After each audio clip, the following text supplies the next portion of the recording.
right. quick announcement එකක්. මේක 2025 අයට විශේෂයෙන් වැදගත්. හැබැයි යාළුවෝ විතරක් නෙමෙයි මේක කියන්නේ. මේක A level combined maths කරන ඕන එක්කෙනෙක්ට. කියන්නේ 2026, 27 දැන් 28 අලුතෙන් පටන් ගත්ත එක තියෙනවා. ඒ හැමෝටම තමයි මේක කියන්නේ. ඒ තමයි 25 අයට මේක විශේෂයෙන් වැදගත්. ඉතින් දැන් ප්‍රශ්න සීරීස් එකක් පටන් ගන්නවා මෙතන. ඒ කියන්නේ පේපර් එකේ PO එකේ ඇප්ලයිඩ් එකේ දෙකේම එක එක අංක තියෙනවනේ ප්‍රශ්නවල. අංක වලට අදාළව වෙනම දැන් අංක වලින්නේ ප්‍රශ්න ටයිප්ස් වෙන් වෙන්නේ. දැන් 11 ගත්තොත් PO එකේ ඒකෙන්නේ වර්ගජ සමීකරණයි, ශේෂ ප්‍රමේය, සාධක ප්‍රමේය ඔය ටික. ඊට පස්සේ 13 ගත්තොත් ඇප්ලයිඩ් එකේ අපිට එනවා සරල අනුවර්තිත චලිතය.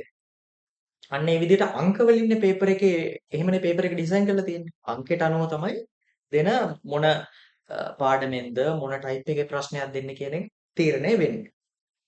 අන්න ඒ විදිහට අංක වලට වෙන් කරලා ප්‍රශ්න සීරීස් එකක් පටන් ගන්න හදන්නේ. එක එක අංක වලට අනුව. ඒතර දැන් උදාහරණයකට ගත්තොත් PO එකේ 12 වෙනි එක. 12 වෙනි ඒවා අරගෙන පාස් පේපර්ස් නෙමෙයි. පාස් පේපර්ස් වල පාස් පේපර්ස් ඒවා අපි වෙනම එකක් බලමු ඕනනම්. හැබැයි පාස් පේපර්ස් ගොඩක් YouTube එකේ තියෙනවා කරපුවා නේද? මේ 2020 12 වෙනි ප්‍රශ්න කියලා ගියොත් ඕන තරම් තියෙනවා කරපුවා. එහෙම නෙමෙයි අලුත් ප්‍රශ්න. අලුත් ප්‍රශ්න ආදර්ශ ප්‍රශ්න ටර්ම් ටෙස්ට් වලින් තිබිලා තියෙන හොඳ ප්‍රශ්න. ඒ වගේ අරගෙන අපි එහෙම දෙයක් කරන්න යනවා.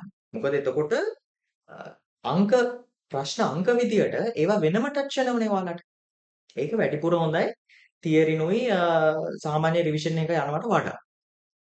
අරක වැඩිපුර හොඳයි. මොකද එතකොට මේ හරියටම ප්‍රශ්නක් ටච් වෙනවා අංක වශයෙන් අපි question based training එකක් කරාම ඒකෙන් ඊට වඩා ලොකු දෙයක් වෙනවා. ඒ හින්දා එන්න මේ announcement වීඩියෝ එක මේක දිගටම කරගෙන යනවා අපි. හැම ප්‍රශ්නයකටම අදාළ ෆස්ට් එකේ තියෙන ප්‍රශ්න මේකේ කරන්නේ නැහැ. හැබැයි දැන් ඒවත් ඔයාලට ටච් වෙන්න ඕනනේ. ඒකට දැන් පහළ මේ වීඩියෝ එකේ ඩිස්ක්‍රිප්ෂන් එකේ නැත්නම් බයෝ එකේ තියෙනවා මේ YouTube info එකේ. එතනට ගියාම තියෙනවා අපේ link එක Facebook එකේ Instagram එකේ මැත්ලයින් LK එක. ඒකේ ගියාම තියෙනවා highlights වල ප්‍රශ්න 1 සිට 10 වෙනකන් දේවල් PO එකේ applied එකේ දෙකේම එක එක ප්‍රශ්න ආදර්ශ ප්‍රශ්න අරගෙන ඒවා විසඳපුවා. ඒතර ඒවෙන් බලා ගන්න පුළුවන්. ඒතරම තියරි කරනවට වඩා මේ අන්තිම මොහොතේ 25 අයට නම් 25 අයට තමයි මේක නම් කියන්නේ මම. අන්තිම මොහොතේ තියරි කර කර ඉන්නවට වඩා වෙන්න ඕන අර වගේ දෙයක් තමයි. ආදර්ශ ප්‍රශ්න ගන්න. ආදර්ශ ප්‍රශ්න ගන්න, ආදර්ශ උත්තර ගන්න, තමන් උත්තර ලියද්දි තමන් දන්නව වෙන්න පුළුවන්. තමන් උත්තර ලියන්න දන්නව වෙන්න පුළුවන්. තමන්ට ප්‍රශ්නයක් තමන්ට ගානක් හදාගන්න පුළුවන් වෙන්න පුළුවන්. හැබැයි ආදර්ශ උත්තර බලද්දි නැත්නම් මාකින් ස්කීම් බලද්දි පාස් පේපර්ස් වල සමහර විට ඔයාලා දකින්න ඇති ඔයාලා උත්තර ලියන විදියයි අරකයි අතර වෙනස්. ඒක වෙනසක් තිබ්බට අවුලක් නැහැ. ප්‍රශ්නේ තියෙන්නේ සමහරලාට ඔයාලා ලියන එක හරි වුණාට ඒ බලන එක්කෙනාට තීරුම් ගන්නත් අමාරුයි. මොකද්ද මෙයා ලියලා තියෙන්නේ කියලා. ඒ නිසා ආදර්ශ උත්තර බලන එක හරිම වැදගත්. ඒකත් එක අරමුණක් තමයි අපි මේ ප්‍රෝග්‍රෑම් එකේ. ඒතර එනම් ඕක තමයි මේ වීඩියෝ එකකින් කියන්න ඕනේ. මේ announcement එක.